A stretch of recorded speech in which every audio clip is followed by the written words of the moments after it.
27वीं आईनी तरमीम मंजूरी के बाद अब आइन का हिस्सा बन गई है और इस तरमीम के तहत मुल्क में वफाकी आईनी अदालत कायम कर दी गई है, जिसके पहले सरबरा जस्टिस अमीनुद्दीन खान ने हल्फ भी उठा लिया। इसी तरह आइन के आर्टिकल 243 में तरमीम और इसके तनाजुर में आर्मी एक्ट में तरमीम के बाद अब army chief he chief of defence forces होंगे और उनके ओहदे की मुद्दत 5 साल होगी और ये मुद्दत नया नोटिफिकेशन जारी होने के बाद नए सिरे से शुरू होगी, यानी फील्ड मार्शल आसिम मुनीर 2030 तक आर्मी चीफ और चीफ ऑफ डिफेंस फोर्सेज रहेंगे। इसके अलावा 27वीं आईनी तरमीम के बाद अब एक हाई कोर्ट से दूसरी हाई कोर्ट में जज के ट्रांसफ़र का फैसला जुडिशल कमीशन करेगा और ट्रांसफ़र से इनकार करने वाले जज के मुस्तकबिल का फैसला सुप्रीम जुडिशल काउंसिल करेगी। इसी तरह 27वीं आईनी तरमीम के तहत सदर मुमलिकत को ताहयात इस्तिस्ना हासिल होगा और ये इस्तिस्ना उस वक्त तक रहेगा जब तक वो कोई पब्लिक ऑफिस होल्ड ना कर लें। पब्लिक ऑफिस होल्ड करने की मुद्दत के दौरान ये इस्तिस्ना ख़त्म हो जाएगा और यही इस्तिस्ना फील्ड मार्शल को भी हासिल होगा। आईनी तरमीम के तहत वफाकी आईनी अदालत कायम कर दी गई है, जिसके पहले चीफ जस्टिस अमीनुद्दीन खान है। सदर आसिफ अली जरदारी ने आज ऐवान सदर में उनसे हल्फ लिया।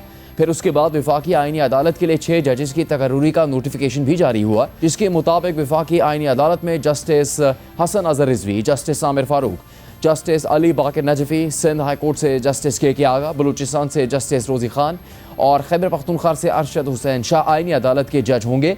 और फिर आज ही वफाकी आईनी अदालत के 3 जजेस जस्टिस हसन अजहर रिजवी, जस्टिस आमिर फारूक और जस्टिस बाकर नजफी ने इस्लामाबाद हाई कोर्ट में हल्फ उठा लिया।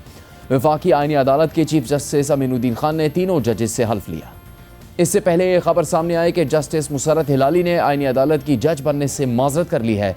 नुमाइंदा जियो न्यूज़ अब्दुल कयूम सिद्दीकी की खबर के मुताबिक वफाकी आईनी अदालत के लिए जस्टिस मुसरत हिलाली का नाम ज़ेर गौर आया है, मगर उन्होंने सेहत के मसाइल की वजह से माजरत कर ली। अब आईनी अदालत के चीफ जस्टिस की तकर्रुरी तो हो चुकी है, मगर ये अदालत कहाँ होगी, इस हवाले से तनाज़ा सामने आया है। दी न्यूज़ के एडिटर इन्वेस्टिगेशन अंसार अब्बासी की खबर के मुताबिक वफाकी शरई अदालत ने वफाकी आईनी अदालत को अपनी बिल्डिंग देने से इनकार कर दिया है। अहम बात यह है कि कल 27वीं आईनी तरमीम की मंजूरी के बाद जस्टिस मंसूर अली शाह और जस्टिस अतर मिन्नल्ला ने इस्तीफ़ा दे दिया था, जिसे आज सदर आसिफ अली जरदारी ने मंजूर भी कर लिया। कौमी असम्बली के इजलास में वज़ीर दिफा ख्वाजा आसिफ ने मुस्ताफ़ी जजेस पर तनकीद की। इस ऐवान की, इस पार्लियामेंट की पास करदा एक तरमीम जो है आइन में, उसके खिलाफ जो है उनकी गैरत जाग गई। लेकिन जब ये कैंगरू कोर्ट्स बना के मियां नवाज शरीफ को विक्टिमाइज किया जा रहा था, उस वक्त किसी की गैरत ना जागी। आज इनका ज़मीर इसलिए जाग गया है कि इनकी जो इजारादारी है सुप्रीम कोर्ट पे, उस पे कतगन लगाई गई। इस ऐवान की पावर जो आइन ने इसको दी हुई है, ये सुप्रीम है, इसकी कोई इंक्रोचमेंट जो है बर्दाश्त नहीं की जाएगी। इन सब का माजी जानता हूँ। इस ऐवान में आप भी उस ऐवान में बैठे हुए थे जब आधी रात को 52 कवानीन जो है पास किए गए, 52 कवानीन, और इस असेंबली को डिसॉल्व किया गया। उस वक्त इनकी गैरत और अहमियत कहाँ थी? ये लोग जो है, इनको सिलेक्टिव एमनीसिया है, सिलेक्टिव एमनीसिया है। ये लोग जो है भूल गए हैं, अपना माजी भूल गए हैं और आज जो है जमहूरियत के अलम बरदार बने हुए हैं। और दूसरी तरफ यही लोग जो है दहशत गर्दों के तहफ़्फ़ुज़ देने वाले भी बने हुए हैं। जो लोग सरहद पार से आके हमारे यहाँ पे कत्ल गारत करते हैं, उनके साथ हमदर्दी का इजहार भी यही लोग करते हैं। ये पाकिस्तान के वफादार हैं या दहशत गर्दों के वफादार हैं, आइन के वफादार हैं या एक शख्स के वफादार हैं, ये इनको फैसला करना होगा, नहीं तो तारीख अपने फैसले कर देती है। इसके अलावा कौमी असम्बली के बाद आज सेनेट से भी आर्मी एक्ट में तरमीम मंजूर कर ली गई। इस दौरान ऑपोजिशन ने चेयरमैन सेनेट से बिल कमेटी को भेजने का मुतालबा किया, मगर उन्होंने ये मुतालबा मुस्तरद कर दिया और बिल पर वोटिंग करवा दी। जनाब chairman, I beg to move on behalf of defence that the bill further to amend Pakistan Army Act, the Pakistan Army Act bill be passed. I now put the motion to the House. देखें, ये constitutional amendment नहीं है, ये उनका अपना एक, देखें committee में सेंस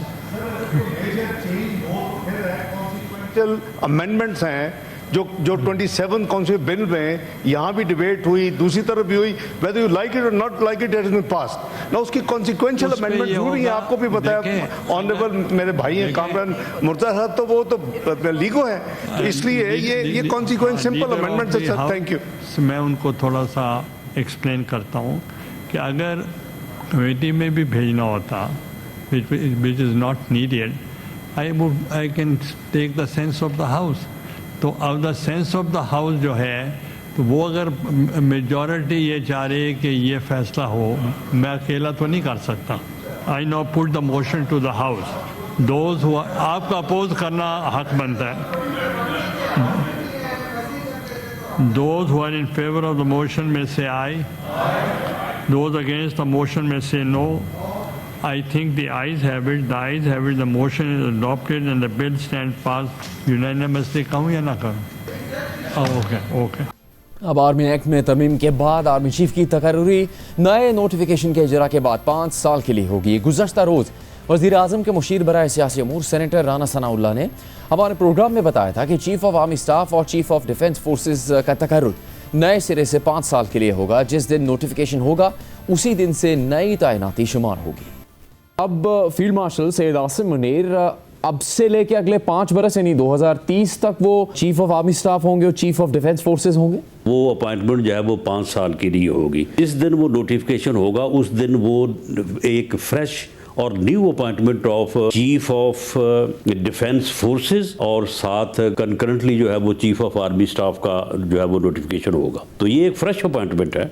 27वीं तरमीम के खिलाफ कराची और लाहौर बार की कॉल पर वकला ने एहतजाज किया। इसके अलावा आज अपोजिशन इत्तेहाद तहरीक तहफ़्फ़ुज़ आईन पाकिस्तान का इजलास भी हुआ। इजलास में महमूद अचकज़ई, अल्लामा राजा नासिर अब्बास, बैरिस्टर गौहर असद कैसर, शाहिद खाकान अब्बासी, अख्तर मेंगल, मुस्तफ़ा नवाज़ खोकर और सलमान अकरम राजा ने शिरकत की। इजलास के बाद जारी होने वाले एलामी के मुताबिक 27वीं तरमीम बशमूल 26वीं तरमीम आइन के बुनियादी ढांचे के खिलाफ है और रियासत की बुनियादी सतून अदलिया पर एक वार है जिसने अदलिया को इंतज़ामिया की मातहत कर दिया है और आइन का बुनियादी ढांचा तबाह कर दिया है। एलामी के मुताबिक शख्सी बुनियाद पर आइन में तरमीम की गई जिसे मुस्तरद करते हैं और मुतालबा करते हैं कि आइन को असल शक्ल में बहाल किया जाए।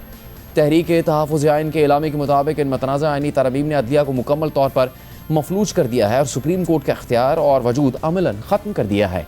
तहरीक तहफ़्फ़ुज़ आइन पाकिस्तान सुप्रीम कोर्ट के जजेस जस्टिस मंसूर अली शाह और जस्टिस अतर मिन्नल्लाह के इस्तीफ़े को इस आइन पर डकैती के सामने एक मज़ाहमत के तौर पर ताबीर करती है और आइन पसंद हल्फ के पासदार जजेस को खराज तहसीन पेश करती है। एलामी में मज़ीद लिखा गया है कि कोई भी शख्स और ओहदेदार आइन और कानून से बालतर नहीं और आइन पाकिस्तान में शख्सियात को इस्तिस्ना कुरान और सुन्नत जवाबदेही के बुनियादी असूल जमहूरियत और इंसाफ के ख़िलाफ़ है और इस इस्तिस्ना को मुस्तरद करते हैं। ईरानी तरमीम के बाद मुतफ़िका आइन को मुतनाज़ बना दिया गया है। एलामी के मुताबिक तहरीक तहफ़्फ़ुज़ आइन पाकिस्तान इन गैर आइनी तरमीम के ख़िलाफ़ मज़ाहमत और जद्दोजहद का इरादा करती है और आइन को इसकी असल शक्ल में बहाल करवाने के लिए तमाम जमहूरी तरीके से भरपूर एहतजाज करेगी और आइन को इसकी असल शक्ल में बहाल करने की तहरीक का ऐलान करती है। पीर के दिन अरकान कौमी असम्बली और सेनेट कौमी असम्बली से सुप्रीम कोर्ट तक वॉक करेंगे। जुमे को मुल्क भर में यौम स्याह भी मनाया जाएगा। अहम बात यह है कि अब तक तहरीक इंसाफ ने जितने भी एहतजाज किए इनमें खैबर पख्तूनख्वा की हुकूमत ने अहम किरदार अदा किया और ये इल्ज़ाम लगता रहा है कि सूबाई हुकूमत तहरीक इंसाफ के एहतजाज के लिए सरकारी वसाइल इस्तेमाल कर रही है। इस हवाले से आज पेशावर हाई कोर्ट का अहम फैसला भी सामने आया है। नुमाइंदा जियो न्यूज़ महम कुरैशी के मुताबिक पेशावर हाई कोर्ट ने सियासी सरगर्मियों में सरकारी वसाइल के इस्तेमाल को रोक दिया है और हुक्म दिया है कि सियासी जलसों और मिलियन मार्च में सरकारी वसाइल का इस्तेमाल ना किया जाए। सियासी सरगर्मियों में सरकारी वसाइल का इस्तेमाल कौमी ख़जाने का ज़िया है। रियासत सरकारी और सियासी तकरीबात में तफरीक करे। पेशावर हाई कोर्ट के फैसले के मुताबिक सियासी सरगर्मियों में सरकारी वसाइल का इस्तेमाल इख्तियारात के नाजायज़ इस्तेमाल के ज़मरे में आता है।